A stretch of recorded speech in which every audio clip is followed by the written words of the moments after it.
Hello again, my name is Lachlan Watt and music is my life. For lucky number episode 13, I've got a conversation with Nick Adams, the guitarist and backing vocalist of Sydney metalcore band Justice for the Damned. This one took place backstage at the Wool Exchange in Geelong before our show with Make Them Suffer kicked off shortly after. The focus is largely on their long-awaited third album, Stay Relentless. Here's a little bit of the title track. In the trenches, stay relentless. Roll with the fucking punches. It's just myself and me. Nowhere I'd rather be.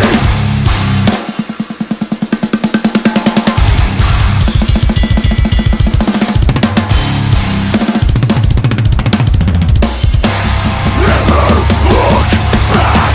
Keep the pace. Leave every motherfucker behind. This album is finally out on the 15th of August, and you're about to hear us talk about the meaning behind the name and why it's taken so long to see the light of day after being recorded all the way back in 2023. We'll also get into Nick's journey of filling in for and eventually joining the Texan mosh kings Kublai Khan and how it has been for him juggling both bands. I've known Nick for about a decade, but I'm pretty sure this podcast was the first time we've spoken for more than 10 minutes. Even in the short interactions we've had over the years, it was very easy to see just how chill, thoughtful, and kind he is. So I'm absolutely not surprised that he ended up being chosen to join a massive band like Kublai. My name is Lachlan Watt, music is my life. Please like and subscribe and all that shit. And now I'll give you my conversation with Nick Adams. Cheers.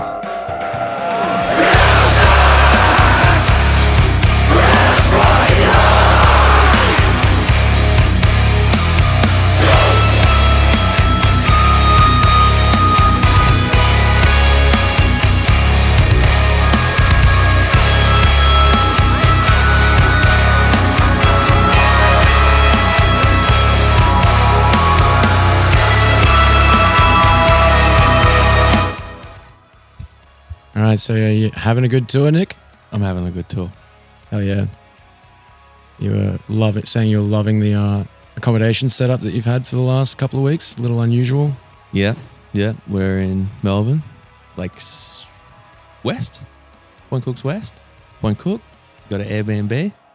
Had it for like 2 weeks, and we've had it for the whole time because, like, the shows have been kind of fanning out from here. So yeah, we've pitched a tent there, and I've got the Xbox ready. I mean, not anymore because it's all over. Yeah, but the last 2 weeks have been really nice, and all the off days have been really nice too. What have you been playing on the Xbox? So I've been playing through like survival horror stuff. I played through Mundown. It's like an old, not old, but it's like a Swiss indie horror. Pretty sick. Amnesia, The Bunker, the newer one. Crazy. Took me 9.5 hours, but I did it. Nice. And Conquer Live and Reloaded, which isn't scary, but a classic. And then Resi Evil. Nice. Yeah, the remakes. I remember my neighbor when I was a kid showing me Resident Evil 1. I must have been like 8 or 9 years old or something. Absolutely terrified me. Mm-hmm. PS1. Yeah. I have a copy of Resi Evil 2 on PS1. Really hard. Yeah, I like plugged it in, played it maybe a couple of years ago when I got it. I died like within 10 minutes and was like, I'm good. But the new one's more accessible. It's pretty chill. Except I didn't play that. Billy, our front of house, was playing it. So I was just watching him and falling asleep. And that was like a thing I made him do a couple of nights. I was like, Billy, you got to play it. And then I don't know, get a little snack, a little chocky, fall asleep. It's been nice, man. It's been really homey. Awesome. Well, let's talk about some of the music. Mm-hmm. Stay Relentless finally got a release date. Coming out soon. August 15. Nice. Yeah. Pretty stoked, to be honest. 5 years between albums is a long time for any active band, but in metalcore terms, it's like a long, long time. Yeah, that last one feels like a different lifetime. Yeah. Especially because it was COVID. Like that feels, the like 2-ish years, like 2020, 21 feel like a dream. Doesn't feel like that happened. Yeah, I remember listening to that album, Painter's Power, as I was coming off the tail end of chemo and just like figuring out my new life and everything, just like as we were just a few months into lockdown or whatever it was, and it was a kind of defining record for me in some of those moments. Like, really? Yeah. Wow, that's cool to hear. Just I guess the empowering message, like I definitely went for a few runs in the bush with that pumping in my headphones, being like, fuck yeah, time Really? to kick life in the face again. Dude, that's sick. I love to hear that because I guess that was the vibe, really. That's what we were hoping for. Yeah. Yeah. And you've doubled down on that vibe with Stay A Relentless. little bit, yeah. Yeah. It's like the follow up. Yeah. But, you know, it's a similar vibe, but there was a little bit of like lone wolfism in it, like in that song, like just kind of like whatever, you know. Because I think like, I know humans are social creatures. A lot of our problems can stem from how we relate to people. And so there's a little bit of like honing in on the self-empowerment aspect of it. You know what I mean? It's like, you got this. Do Yeah. your thing. That's definitely the vibe of that. Perseverance by Hatebreed, I think, is an album that a lot of bands are perpetually just paying kind of tribute to. I mean, like the Justice group is like, for the most part, like a pretty positive unit. Yeah. Like, obviously, like, you know, life happens and we have our ups and downs and stuff like that. But like we try to keep like a very positive unit and not like the toxic positivity thing where like it's like, oh, just forget about your problems and Cringy smile. youth crew shit. Yeah, It's just like gritty. yeah, it's just like, positivity. we'll get there, and Yeah. there's a lot of like good, you know, open communication between us a lot of the time when we go away. I've thought at times it's like a therapy group when we go away because like the car chats can just be so profound for wherever I might be at that point in life. Just wow, thank God I've got these guys to like talk to, Yeah. kind of thing. So I feel like that comes out in the songs. And so the record is like the culmination of all those group therapy chats in a way. Little bit, but I mean also like that time period when like we were doing it was really difficult for the group because I mean, so we started that year off. It was 2023. Started off on a high, like we did the Die Art like 10 Years of Hate US tour, and that was sweet. And then we did like another tour with them right after it, which was like a regional in Oz, and like it was at that time like heaps of stuff just started going like wrong, you know, like I mean there was a bit of loss behind the scenes. Chaz's kid was getting sick, he was getting sick, and like yeah, it was just kind of like it felt relentless, I guess, like the onslaught of like stuff that was going on.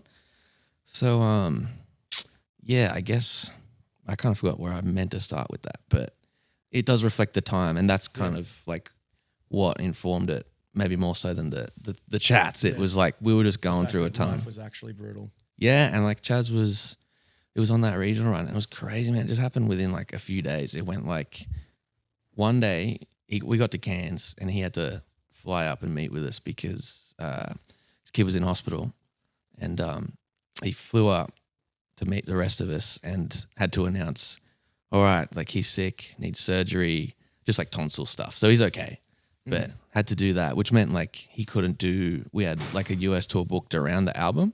He's like, I can't do that. And I was like, holy crap, like we've not played without him since he joined in like 2015. So it was really kind of scary. And then like we did that little bit of like Queensland, North Queensland. And then once we finished that, it was like a 3-day drive down to Ballarat, or 4 days. And some of the guys went home, and me, Brody Graham and Kieran all did that drive together. It was a ridiculous drive. We went kind of inland. It was like a really interesting experience. But at the end of that, we're in Ballarat, we're regrouping. Chaz rocks up and he's like, and I'm really sick and I have to get treatment and probably done for the foreseeable future. And it was just like earth shattering. So for those that aren't familiar with the story, what was wrong with Chaz? Oh, yeah. I'm talking like that's assumed knowledge. Yeah. Some people listening to this won't know. Yes, very true. So I'm probably not the best to give like the exact details, but it's called CLL, chronic something, leukemia. I think it has a lot to do with the lymph node system, stuff like that. But yeah, I don't know exactly all the ins and outs of it. But basically it's like a chronic thing that he's going to have forever. There's, you know, a sort of host of symptoms associated with it. So he deals with that, and he was diagnosed in 2020. So he's just been living with that since.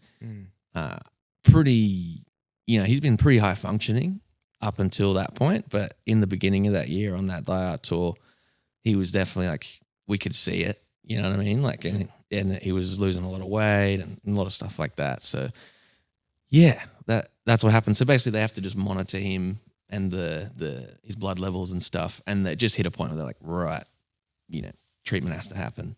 And it was a different kind of treatment. It wasn't chemo. It was like immunotherapy or something like that. But yeah, had to do that, and that wiped him out pretty bad. So he was out for pretty much, that was about July last year. Oh, sorry, 2 years ago. Yeah. And it wasn't until sort of mid last year that he could start doing stuff again. I find it really hard to just define time, like post 2020. I'm just like, did that happen in like 21, 22? Like, I don't know if that's just a pandemic thing or if it's a getting older thing, or maybe it's both. Yeah. But what year did you actually record the new record? It was 2023. Yeah, nice. And thankfully, at that point, he didn't do the tour because that's when his son's surgery was booked, which was the tour like just after recording. Because it was like we went for like a month, recorded the instruments, toured for about a month, came back for like a few weeks. This is all in the US, and finished the vocals. So before the tour started, we still flew him over to track the album and, do whatever he could whilst he was there. So he did some lyrics and, help with some of the stuff that was going on at the time. So he still was, fully engaged in that. Yeah, I like that there's some moments in the new songs where you've really let him have a time to shine and give him almost Stay drum Relentless. solo kind of moments. I mean, that's what that bit was. It was because he's a weapon on the kit. Fucking sick drummer. It's really hard, really tasteful. He's definitely my favorite. And so doing the riffs for that song, I was like, there should be a song where like he shines a bit. And I was like, what, just like a really sort of cheesy core response kind of like solo bit. Yeah. But it's so kind of perfect now we're talking about it. I'm thinking about it because out of anyone who's had to stay relentless, like I think it was him with the treatment and all of that was to come after that. So it's very like him reclaiming what he wants to do in his life and stuff, which is kind of beautiful. Just love that. Putting a real big stamp on his throne. Yeah. So is that the main reason, like, it's taken 2 years since recording to get this record out there? Like that, and then just it's a bit of a slog, I guess, trying to pin down what label you'll do and, and like that also determined like getting mixes back and stuff like that. So like a lot of it was just label stuff. That was it. Like, so am I right in saying you guys are self-releasing this internationally? Internationally, I think so. Bobby's the king of that. Yeah, I wasn't sure if that was your department or not. Yeah, basically, I think the plan was Nuclear Blast, and we were working on that for a minute, and they were interested, and I think they had some like team reshuffles or something like that. And at that point, like, we'd been chilling, so we were just kind of like, you know what, let's just let's just do it. Yeah, we were like, Grayscale were ready, so we were like, let's just finish it up. We'll put it out however we can put it out, and because at that point it was like, all right, let's just put this where it is, and we'll figure out the rest later, Yeah. And I guess you've stayed really busy in the meantime as well, playing for one of the biggest beatdown metalcore bands ever to exist. It's been fun. Tell us about how you became an actual member of Kublai Khan. Because you're officially in the band now, right? Yeah, as of this year. The way I see it is as of the day, like I got the O1 stamp, the visa stamp. Until then, I wasn't treating it like it was real. I still kind of don't, but anyways. Yeah, no, that was 2 years ago. No, 3. Yeah, 2022. We had a headliner. They were coming, and it was like we were in Europe with counterparts, and it was like the last week. And Marshy approached me and said, look, Nolan's had an injury where he can't play right now, so could you cover that tour? And I was like, yeah, I can. It was just kind of luck that in the lockdown I sort of learned some of their songs for just for shits fun? and gigs. Yeah, like I did a lot of that in lockdown. Just like I was learning a lot of crowbar riffs. I was learning a lot of whatever. So I was like, all right, some of this I can just rehash, and the rest was new. But like their stuff's not too difficult. So I was like, all right, I got this. Yeah, did that tour. It was like 8 shows or something. Went sweet. And just by happenstance, the next tour we were both on, which was that Die Art tour. And it unfortunately, like Nolan, at that point, it was still very early days, and I think they just figured out he had to get surgery to try and fix it.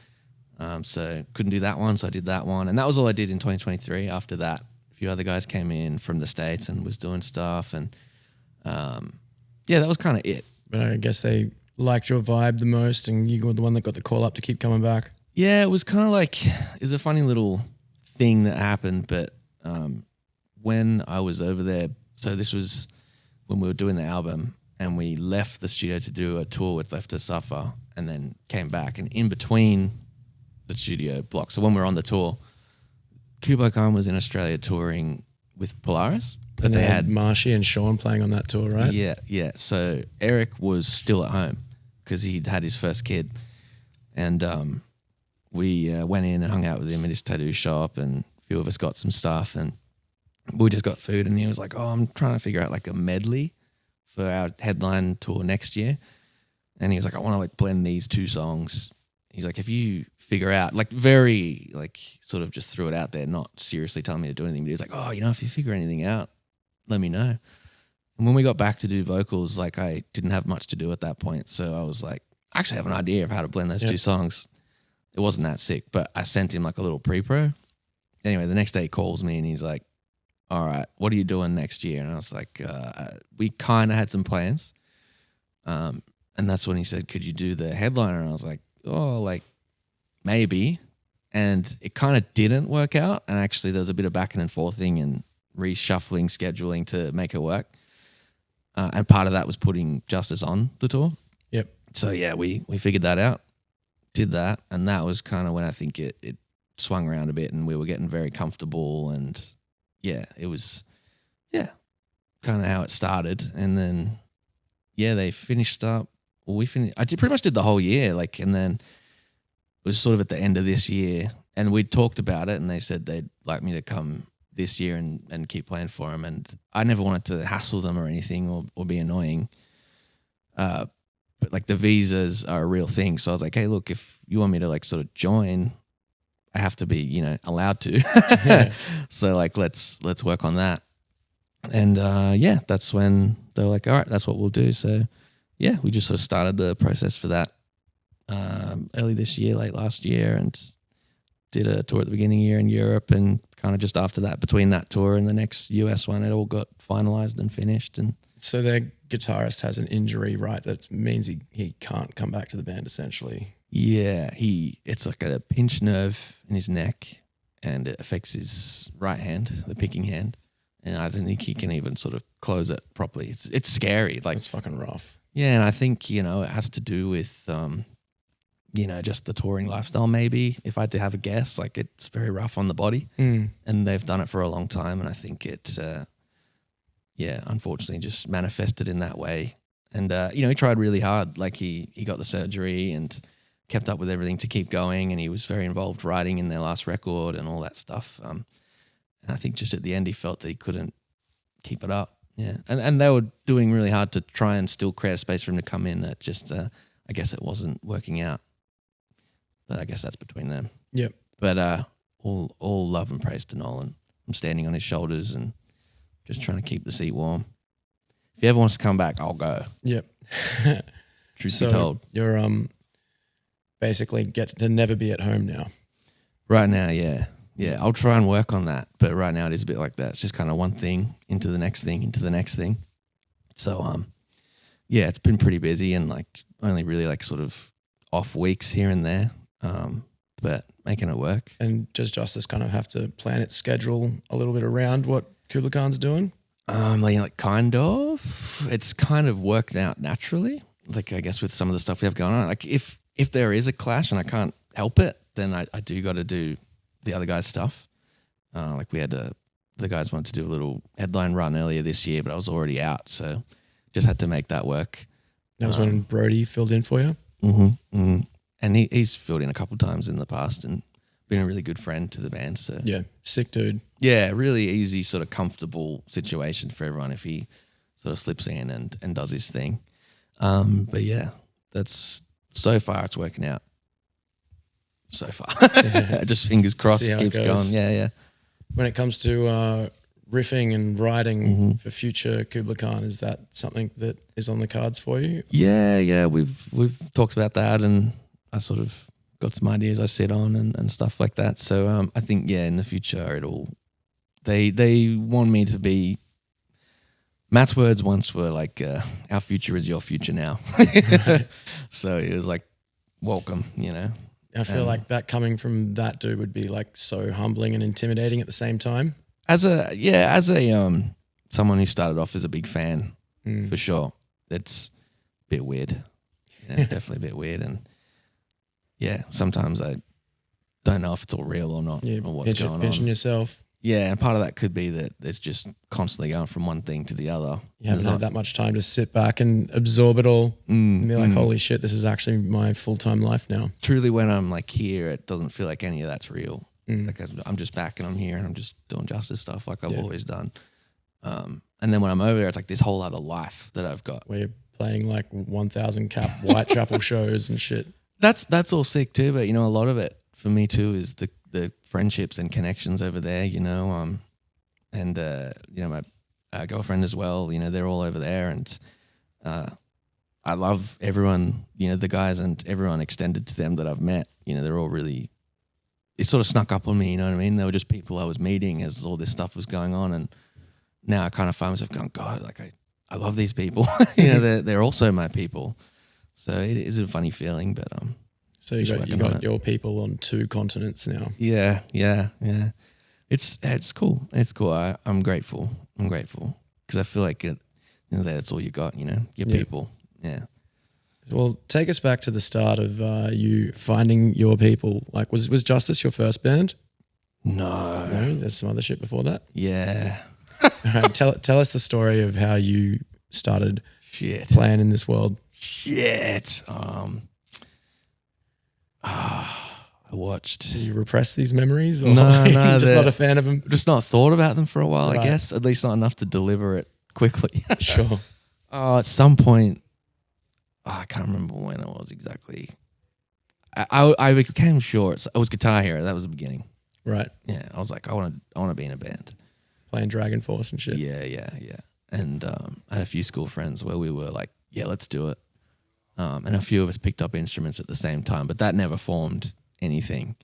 But I kind of stuck with it because I was pretty addicted to the idea. And I think just like discovering records and going to shows was like really cementing it. A big one that I always look back on, a huge landmark show, was I went to watch Die Art at the Factory. It was the Confession Long Way Home tour. Oh, yeah. Yeah. So it was, I think The Bride opened and then Antag. Yeah. I can't remember which was which, but it was both of them. I remember that tour. Mm-hmm. Yeah. The Brisbane All Ages show was at my old warehouse venue. Oh my God. It was fucking wild. That's sick. Yeah. Went to the Factory show and I didn't know Confession at the time. I just went for the art and that blew me away. And I had a friend with me named Zach Tom who plays in Dreg and Ocean Grove these days. And we met through a mutual friend who was a friend of a dude I went to high school with. It was a very like stretch connection that brought us together, but we clicked really hard when we were 15 and he used to come over every weekend and we were dead set that we would do a band, but we just never had people or anything. So he went to that show with me and that was definitely a moment for us, but it was sort of at the end of 2011. Like I was just desperate to play in any band. So I would like reach out to like online ads and stuff, like anything. And I found this like rock band called Kato. That's my first ever band. Right. And it was like a sort of pop rock thing. And like those kind of signs you see on jam room walls where it's like kinda, influences like Perfect Circle, Deftones, like Pink Floyd, must be age between 18 and blah, blah, blah, and have transport. Yeah. Except it was a bit younger. Like I was 16. I think the oldest was like 17 in the band. So we're all kids. Played with them. They went to Australian Institute of Music, like the Sydney location. They all did high school there. So they're all proper musos. Yeah. And played with them for a bit, but like it wasn't quite my vibe. So I was still kind of... Oh, and me and Zach sort of made some heavy stuff and played with some mates from my school and it didn't really form anything either. But we did do like a school band night and stuff, like just playing some, crappy metalcore stuff. But it was, sometime at the end of 2012. and I had a new strategy. If I saw a band that played metal that had only one guitar player, I'd message them and ask them if they wanted two and send them like a little resume basically. Who did you hit up? Justice. All right. Sick. And they were like, yeah, okay. I didn't realize you weren't a formative member. No, yeah. They, I mean, the start of that is kind of lost in time. It's sort of, there's no real official start date. It was just the guys at school, whoever it was, other guys. But they had our lineup at one point, which Boback was in. And I think, Ben, who's only been playing with us till just recently, he had to step back because he had his second kid. But Ben was there, and then some other guys. And yeah. Isn't it funny that you reached out to be the second guitarist and now you're the sole guitarist? A little bit. But yeah, that's how it started. And I was 17 and just had no idea what we were doing. This is funny conversation come up because lately I've been very sentimental since I've been back here and doing a lot of, thinking. Yep. But yeah, just trying, having fun, being young, like just playing shows, getting psyched. And yeah, we just kept rolling along and making mistakes and trying other stuff. And yeah, eventually I think we got like a quarter of a clue. And then maybe once we got like a third of a clue, Marshy stepped in to help us out. Yep. And it kind of took off. Created a full clue. Yeah, maybe. maybe 4/5 of a clue. Yeah, we'll see. We'll see how we go in a year. But yeah, that's more or less how it all came to be. Sweet. But it really seems like it has been coming together for the band at these shows at least. Like the responses have been pretty fucking crazy for you. It's been, really good. It's kind of like hard to know what to expect when you haven't put an album out, I guess, for 5 years. And for some of that, like particularly last year, like was a really quiet year for the band. I mean, we only did a little bit in the States and like a handful of shows in Australia. It was a very quiet year, no release, no nothing. So to like finally get the release rollout started and have it paying dividends already. Because I mean, Stay Relentless, the single only came out like the week we left for this tour, and there's some people singing it like from day one. I mean, not a lot, but enough. And I was like, oh shit, all right, cool, because that song just came out. So here's hoping in like a year's time it's a bit more well known and whatever, people know it and catch on. And we're just having fun. So what do you have planned from here once the record is out? So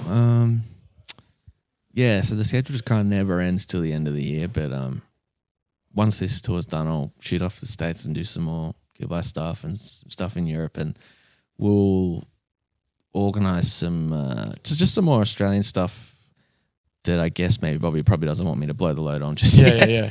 But just some stuff around the release, like, just to push it that week and, have a bit of a celebration, like for when it comes out, I guess. And then kind of, we got some options for the end of the year as of right now, so we're just sort of tossing it up to see what works and what everyone's keen to do. And then I think we'll probably try and do a headliner next year. Yeah, nice. Early, because the album will have been out for a couple of months by that point, so try and get something done early next year and just see what comes, I guess, because I guess, what it's like, I guess, like when something comes out is when the offers start really coming in. It's always like, they're always curveballs because you have an idea of how your year or your next 2 years is going to be. And something else will come along and it's like, that's way sicker, or didn't expect that. You just thought maybe you weren't doing anything and then you're like, oh shit, I got some new plans now. So just kind of waiting and seeing. I guess with Kublai in the mix as well, like that is just going to be your constant experience of just probably curveball offers coming all the time. Yeah, they've sort of started putting together some scheduling for early next year and stuff. Like it's all very slowly coming together, but I don't know. I tend not to think about it too much because I guess I can't really. I just have to sit there and let the waves roll over you. Yeah, and to a point. Yeah, we just sort of told what I have to do next, and I'll go do it. And so obviously the other Justice guys are pretty understanding and chill with the whole Kublai Khan situation. Yeah, like they've been really good friends about the whole thing, and both bands have been friends for coming up on 10 years, so it's a very like easy cross pollination. Like Bobby still helps them a lot with some merch and stuff here and there when they come here, or if they need certain things done. Because if people listening don't know, Bobby's like the merch man. So, you know, like there's a lot of like... Yeah, I've never seen a band with scrunchies before. And you guys have 2 scrunchy variants at the merch table. Yeah, he goes nuts, but he's so good at it. Yeah. At least I think he is. So, yeah, you know, like there's other ways in which the bands sort of still interact outside of even just me playing for each. So, yeah, and it seems, I guess as well, part of it, like it had been a bit of a, you know, I'd done a lot of filling in and it just felt like that's where the river was going, I guess. Is my memory correct in that it was Graves, Kublai Khan, Cursed Earth, Justice for the Damned? Was that a tour? Yeah. Fuck yeah, I remember that show at the Bendigo Hotel in Melbourne, what, like 10 years ago now? Yeah, that's where we met. Yeah, that's, crazy tour. I was losing my mind when we got the offer for that because I was already like a huge fan. I was like, oh, fuck. So yeah, it's just weird how things work out. I don't know what to make of it. What's been the most wild show that you've played with Kublai Khan? It's hard. Yeah. To pick out one, yeah, it must be pretty nuts, huh? To try and think that. There's already been a lot. I think that's the thing. We were doing maths recently and I've already done a shit ton of shows with them, but maybe the most recent because it was Rockville in Florida, which is only about a month and a half ago or something like that, or 2 months ago. And it was just a crazy set. Turnout was big. Just like having like 5,000 people just yelling bitch. Yeah. Like.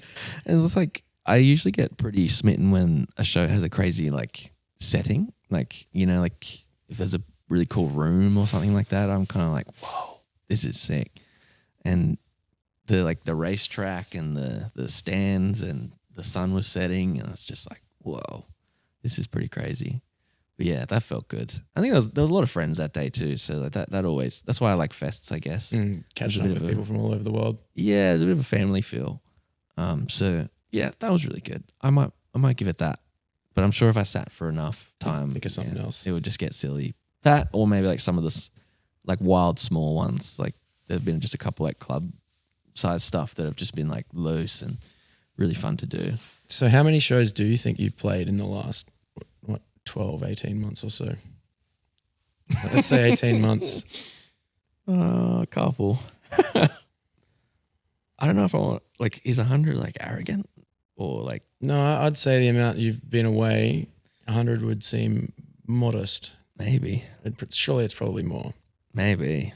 I don't even think I could start unless I pulled my phone out and started looking at tours, but it's been a lot, yeah. Sick. I'm having a good time. I'm having a great time. Is there anything that you don't like about being so busy on the road all the time? You seem pretty comfortable with it. Yeah, like I'm very used to it. Like I'm really used to like living out of a bag or like making a home out of somewhere sort of temporarily and shit like that. Like the Airbnb. I'm in love with the Airbnb right now. But maybe just like it probably had to do with COVID and spending time at home. Like my like values around my sort of family and home unit definitely sort of didn't change, but maybe grew stronger. You know, a bit of a family guy. I really like, I have a good relationship with my parents and my siblings. I got 2 sisters and a brother. And so you live with them?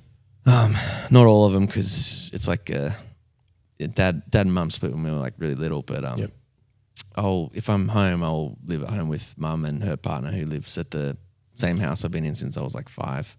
Something like that. It was like 2003 or some shit. We moved into that. So I'll stay there. And, we got like a great relationship, me and mum cook together and I just, sit with them and go out with them a lot. And I got friends and stuff that I hang out with too. But, between, I guess just everyone, with my school friends and stuff, everyone's sort of drifting off in different directions. So more and more I find myself hanging with just my family. And so that it's not that I don't like going away or anything like that. It's just like I'll miss them. Yep. Yeah. Yeah, you were talking before about mum's coming on tour. Yeah. At the tail end? She heard, so at the end of this tour, we got a couple of days left, and after Perth, I'll fly back solo to Melbourne to get the van, take everything home and all that. And so, when I was talking to her and she found out I was doing that solo, she was like, yo, let me come. And I was like, all right, that's pretty sick. Have some profound van chats with mum. Maybe. Honestly, we're tight, you know. Like we talk a lot, so maybe. But yeah, she'll fly in Melbourne same day as me. We'll get some dinner or something and just chill, and then next morning bright and early, just get at it and drive home. I don't think she's ever done that drive. That is one of the most wholesome touring things I've heard in so long. It feels like it. I'm excited because I mean, like, you know, she's maybe never done that drive. I've done that drive 100 billion times, like Sydney to Melbourne and back. Like, has she come to see your bands multiple times? Yeah. Parents have been, you know, super supportive, and they've always liked to come out. Last time she saw a set was Kublai Khan in Sydney last year when we did like a headliner. So her and, you know, mum's partner and dad, and I think that might be it in the family unit that came. Yeah. Yep. Yeah. So yeah, they've seen some stuff recently. Maybe if there's more stuff soon, they should come out again. They didn't come on this one, I guess, because it's regional, but yeah, we'll figure something out for them to come to soon. It's probably about time Kublai Khan did a fucking full-on regional Australian tour, right? He sort of did one last time. Yeah, there was a few. Like we did this venue. Yep. We did this venue and Sunny Coast and Newey. I think we did Newey as well. Yeah, I think there's very few sort of international bands that can really pull off an Australian regional tour like this one, but I think Kublai Khan is one that definitely could do it. I think they want to. Yeah. I think they want to. Like, they love Australia, and they definitely appreciate the times that they've been a little bit exposed to this kind of market, like, you know, out of the beaten path. So I think they would really enjoy it. I'm sure it's just a matter of getting all the stars to align, or, you know, something that works out. Yeah. Someone else's decision.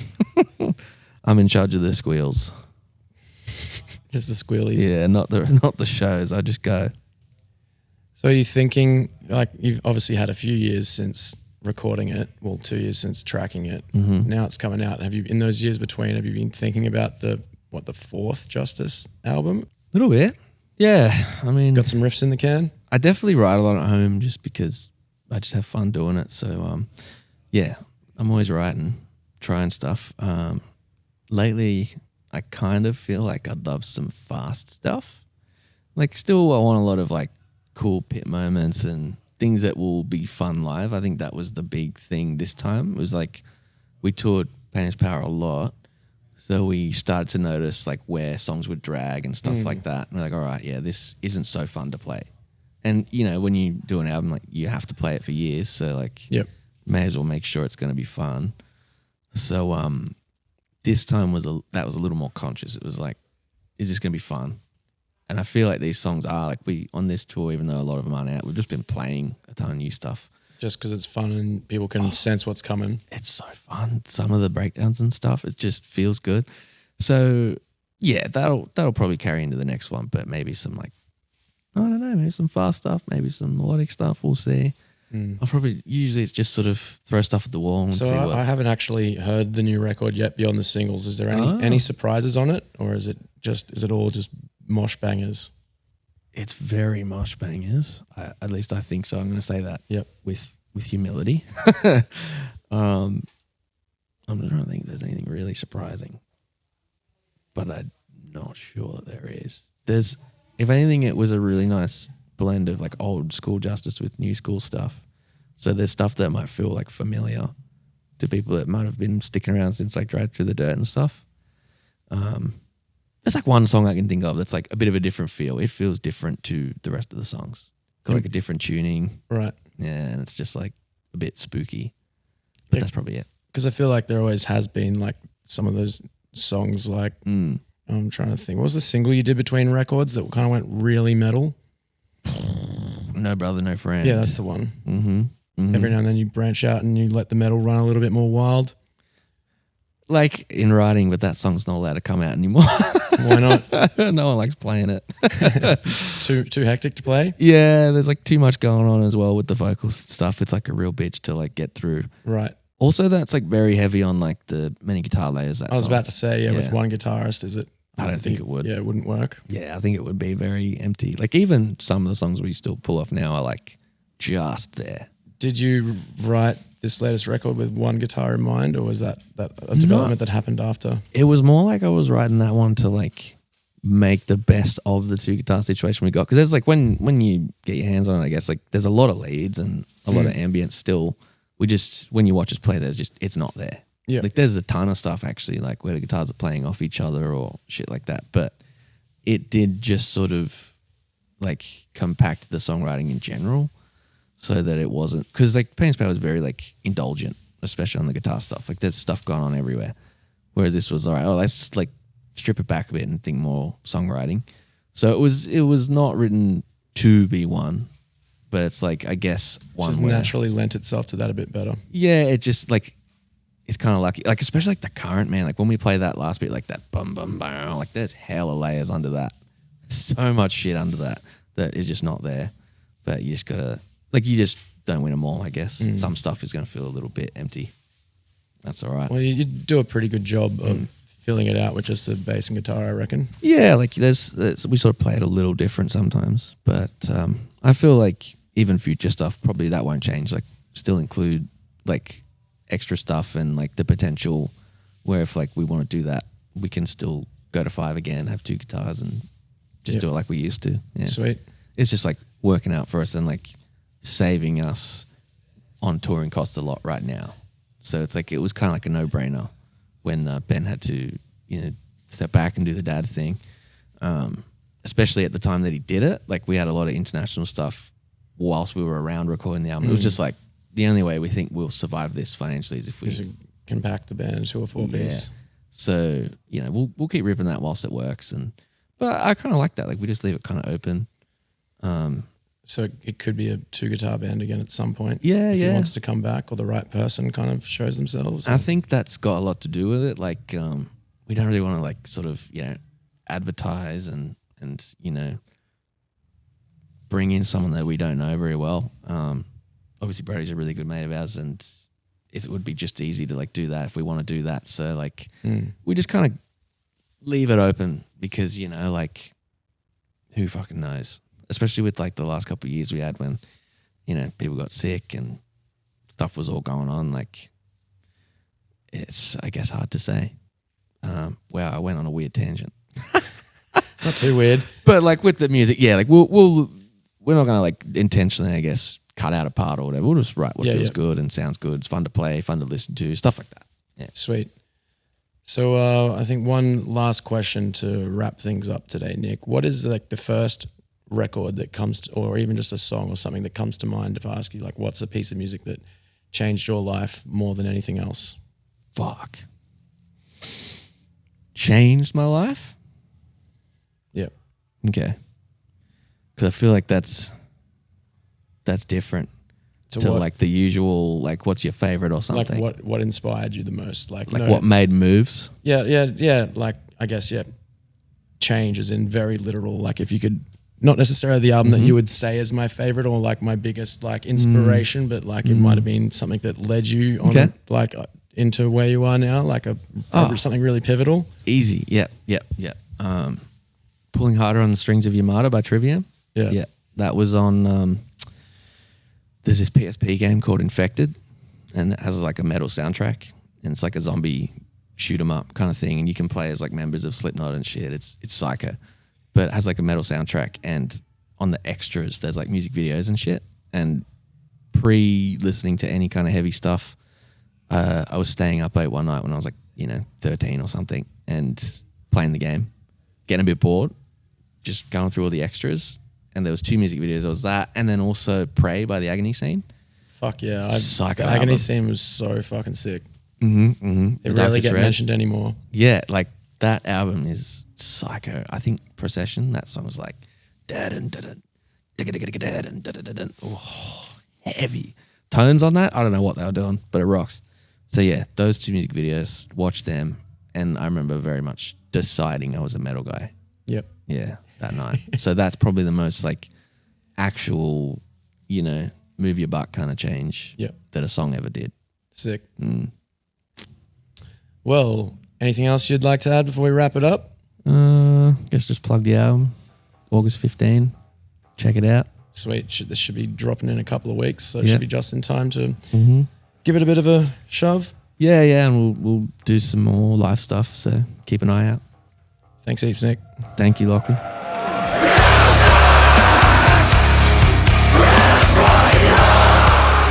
Thanks for listening to Music Is My Life. This podcast is self-produced by me, Lachlan Watt. I'd like to thank Audio-Technica Australia for providing the high-quality equipment that has made this possible, as well as Patrick Galvin at Hollowbone Studio for the design. The killer theme music that you are currently hearing was written by the legends TJ Cowgill and Sam Saljuki. Catch you in the next episode.